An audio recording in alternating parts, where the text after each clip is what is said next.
Första hemmavinsten trots att ni spelade på Folkungavallens fina gräsmatta. Ja, den var väldigt fin idag. Den var bättre i hvert fall.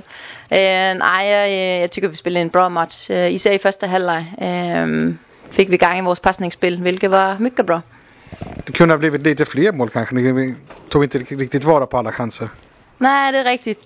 Den sista passning hade vi lite svårt i bägge halvleg. Vi skulle ha gjort lite fler mål, men att vi får segern, det är det viktigaste. Och sen så åt de sig in ganska mycket nu i andra halvlek. Tog över en del av spelet och det kändes som att nu kan det nog bli 1-1 här. Ja, det är riktigt. Rui Hornstedt, de jobbat väldigt bra idag. Och vi fick inte scoret till 2-0 så tidigt i matchen, vilket vi har varit väldigt bra för oss. Men det gick. Det viktigaste av allt 3 poäng. Och när helst gör du mål?